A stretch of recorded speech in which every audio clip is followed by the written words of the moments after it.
জনাব মির্জা ফখরুল ইসলাম আলমগীর মনে করছিলেন আওয়ামী লীগকে নিষিদ্ধ করলে এবং নির্বাচন থেকে দূরে রাখলে দেশের গণতন্ত্র বাধাগ্রস্ত হবে এবং তিনি আওয়ামী লীগকে নিষিদ্ধ করার পক্ষে নন, আওয়ামী লীগকে নন না কোনো দলকে নিষিদ্ধ করার পক্ষে নয়। এই ব্যাপারটা একজন রাজনৈতিক বিশ্লেষক হিসেবে আপনি কেমন দেখেন যে ভার্চুয়ালি বিএনপির আমি দ্বিতীয় বলবো না তৃতীয় বলবো আমি ঠিক জানি না, কিন্তু বিএনপির নীতি নির্ধারকদের একজন তো বটেই উনি, এবং সর্বোচ্চ নীতি নির্ধারকদের একজন, তিনি মনে করছেন যে আওয়ামী লীগ এখন মাঠ ছাড়া হলেও তাকে ব্যান করা সেটা গণতন্ত্রের জন্য রাজনীতির জন্য ভালো হবে না। আপনার বিশ্লেষণ একটু শুনতে চাই আশা ভাই। প্রথম কথা বলি যে এই স্টেটমেন্টটা আমার ধারণা বর্তমান পরিস্থিতিতে একটা গেম চেঞ্জিং স্টেটমেন্ট। কেননা আপনি 15 বছরের ইতিহাস জানেন এবং বিএনপির উপরে গত সরকারটি কতভাবে আক্রমণ করেছে, অত্যাচার করেছে, হামলা করেছে, মামলা করেছে। আমরা যে প্রতিহিংসার রাজনীতিতে বিচরণ করি তার চোখে এবং তার দৃষ্টিতে এই বক্তব্যটি মনে হয়েছে সম্পূর্ণই সহনশীলতার, অ্যাকোমোডেটিভ এবং আমরা যে রিকনসিলিয়েশনের কথা বলি সেই ধারার। এবং উনি বলেছেন যে দলটির রাজনীতি নিষিদ্ধ করাও ঠিক হবে না এবং দলটিকে নির্বাচনে অংশগ্রহণ করতে দেওয়া উচিত। এবং উনি বলেছেন যে নিয়মতান্ত্রিক রাজনীতিতে যেন আওয়ামী লীগ থাকে। আমার কাছে আমার ধারণা বিএনপির অনেক কর্মী নেতা যারা বিভিন্নভাবে অত্যাচারিত হয়েছেন, যারা হামলা মামলার শিকার হয়েছেন, তাদের কাছে এটা একটা শকিং স্টেটমেন্ট। কিন্তু আমি যদি রাজনীতিতে আমরা যেই রাজনীতি চাচ্ছি, বৈষম্য বিরোধী আন্দোলন অথবা গণ অভ্যুত্থানের ভেতর দিয়ে আমরা যেই কথাটি শিখতে পেরেছি বা বলতে চেষ্টা করছি, সেটা হচ্ছে নতুন রাজনীতি। খালেদ, আপনি জানেন সেই নতুন রাজনীতিতে কিন্তু প্রতিহিংসার জায়গা নাই, সেই নতুন রাজনীতিতে কিন্তু সহনশীলতার জায়গা আছে। মির্জা ফখরুল ইসলাম আলমগীর আমার চোখে অনেকখানি উপরে উঠে গেলেন একজন জাতীয় নেতা হিসাবে, একটি দলের মহাসচিব হিসাবে, এবং যে করে তার প্রধানতম প্রতিদ্বন্দ্বী, আপনি জানেন সেই রাজনৈতিক দলটি তাকে নিয়ে অনেক ঠাট্টা মস্করা করতো, তার আন্দোলন করার ক্যাপাসিটি নাই বলতো, এমনকি ওবায়দুল কাদের বলেছিল তার বাসায় আশ্রয় নিবে, তারা তো পলায়নের কথা বলতেই চাইতো না।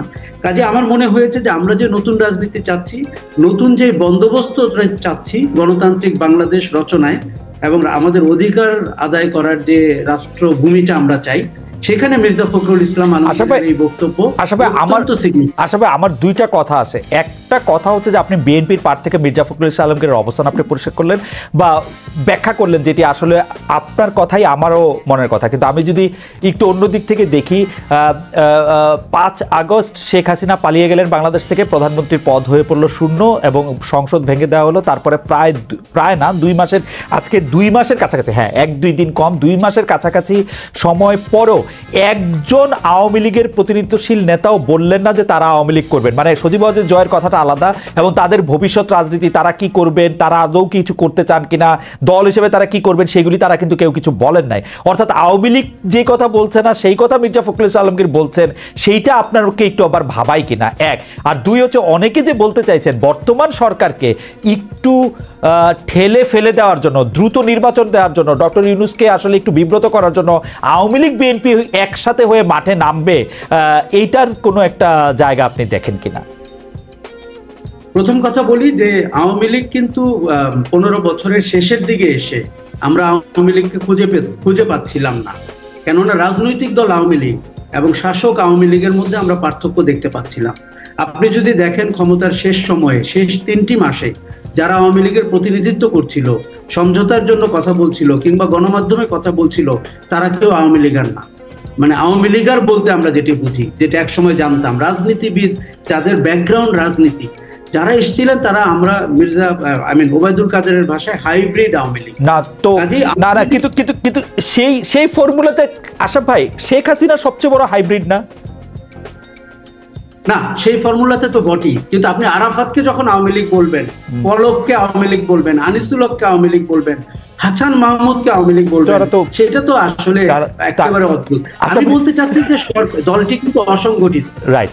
এই জন্য মির্জা ফখরুল যে বলছে সেটি হয়তো আমাদের কাছে একটু মনে হচ্ছে। তবে আপনি যদি তাদের সামাজিক যোগাযোগ মাধ্যমে দেখেন, খুবই তৎপর। আমি কিন্তু এখন নিয়মিত আওয়ামী লীগের ফেসবুক এবং টুইটার এবং ওয়েবসাইট গুলো দেখছি, তারা খুব তৎপর সামাজিক যোগাযোগ মাধ্যমে।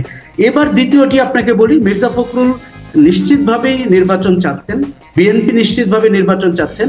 আমি কিন্তু মনে করি রাজনৈতিক শক্তিকে সঙ্গে না নিলে এই সরকারটির পথ চলা কঠিন হবে, কেননা আওয়ামী লীগের মতো একটি দল বাইরে রয়েছে।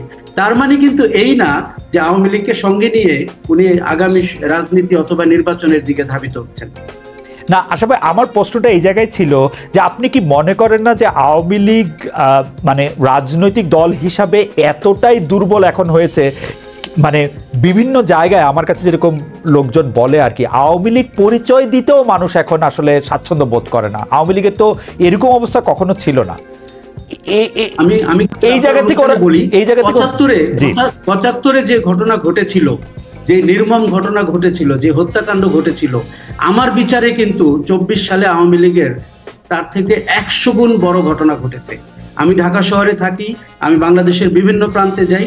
আওয়ামী লীগকে এইভাবে শিকড় থেকে উচ্ছেদ করা এবং শেখ মুজিবুর রহমানের প্রতিটি ভাস্কর্য ভাঙা এবং আওয়ামী লীগের প্রত্যেকটি অফিস পুড়িয়ে দেওয়া অথবা নেতাদের বাসায় হামলা করা, এগুলো কোনোটাই ৭৫-এ ঘটেনি। আওয়ামী লীগের রাজনীতির মরণ রচিত হয়েছে ২০২৪ সালে। কাজেই আওয়ামী লীগ পরিচয় কিন্তু একটি অপরাধমূলক পরিচয়। আওয়ামী লীগ একটি সন্ত্রাসী সংগঠন, গণহত্যাকারী সংগঠন। মির্জা ফখরুল কিন্তু অনেক উদারতার সাথে বলেছেন কথাটা, মাঠের পরিস্থিতি কিন্তু খালেদ তা না। এক্স্যাক্টলি। আমরা আবার আসবো আপনার কাছে। আমি একটু জনাব রাশেদ খান আপনার কাছে যেতে চাই। জনাব রাশেদ খান, এই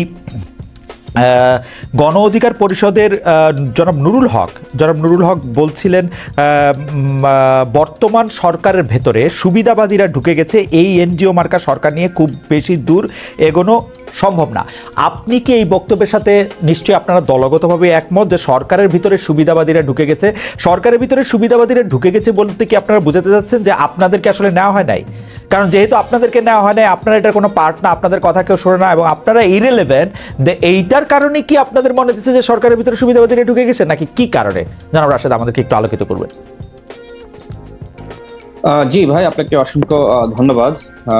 আমি এই প্রশ্নের উত্তর দিতে চাই তার আগে যেটি বলতেছে, যারা দর্শকবৃন্দ দেখছেন এবং আজকের অতিথি প্যানেলে আমার বড় ভাই আশরাফ ভাই, সবাইকে গণ অধিকার পরিষদের পক্ষ থেকে আন্তরিক শুভেচ্ছা এবং অভিনন্দন।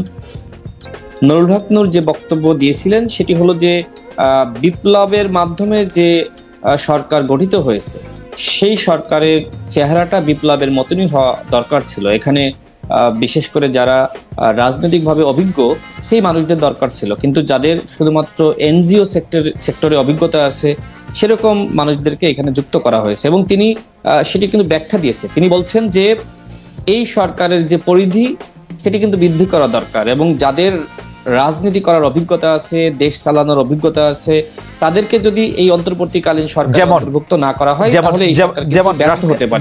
এবং এই বক্তব্য শুধুমাত্র নুরুল হক নূর একা দেননি, অনেকেই কিন্তু এই বক্তব্য বিভিন্ন সময় দিয়েছেন এবং রাজনীতিতে অভিজ্ঞতা যে বক্তব্যটা দিয়েছেন সেটা। রাশেদ খান, জি আমি সরি ইন্টারাপ্ট করার জন্য, মানে রাজনীতিতে অভিজ্ঞতা আছে এরকম কাউকে সরকারের দরকার ছিল। আপনাদের মাথায় কি কোনো নাম আছে যে এইজনকে আসলে অন্তর্ভুক্ত করা যেত বা এইজনকে অন্তর্ভুক্ত করা উচিত ছিল? কারণ হচ্ছে যারা রাজনীতি করছে তারা তো অবসর না নিলে তার অন্তর্বর্তীকালীন সরকার হওয়া উচিত হবে না তাদের, না তাই না? না, আমরা সেটি বলেছিলাম যে দলগুলোর সাথে আলোচনা করেন, কারণ একজন ব্যক্তি তিনি ৩টি মন্ত্রণালয় চালাচ্ছেন, ২টি চালাচ্ছেন, কেউ ৪টি চালাচ্ছেন। একজন ব্যক্তির পক্ষে এতগুলো মন্ত্রণালয় চালানো সম্ভবপর নয়, যে কারণে আমরা যেটি বলছি যে এর পরিধি আপনারা বাড়ান। অন্যথায় কিন্তু দেখেন ২ মাস সবে মাত্র, এখনই কিন্তু সমালোচনা শুরু হয়ে গেছে। তো এজন্যই আমরা বলছি, কারণ এই সরকার যাতে রাষ্ট্র সংস্কারে সফল হয়, অন্যথায় এই ১৭ জন ব্যক্তির মাধ্যমে ১৮ মাস ২ বছর টেনে নেওয়া সেটি খুবই কঠিন হবে।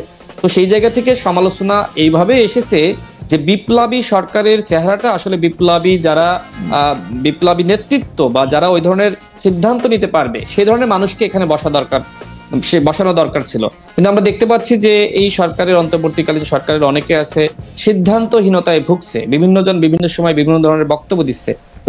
যেমন একজন বললেন যে ভারতে এইবার আমরা ইলিশ পাঠাবো না, আমরা দুঃখ প্রকাশ করছি, কিন্তু আরেকটি মন্ত্রণালয় তিনি ভারতে মানে আমি কিন্তু আওয়ামী লীগের আমি কিন্তু কঠিন বক্তব্য, জোরালো বক্তব্য আমরা শুনছি না। রাশেদ, সরকার কি তার সিদ্ধান্ত পরিবর্তন করতে পারবে না? সরকারের একজন যদি মনে করে যে আমি ইলিশ পাঠাবো না, 3 দিন পর ইলিশ পাঠাতে পারবে না, মানে সোমবার দিন আইসব বলতে হবে আজকে শনিবার? মানে একটা লোক বলেন তো এরকম, মানে সরকার কি তার সিদ্ধান্ত বদলাতে পারবে না কখনো? মানে এই সিদ্ধান্তটা নিয়ে আপনারা মানে আপনারা এত কথা যে বলতেছেন সেটা কেন আসলে?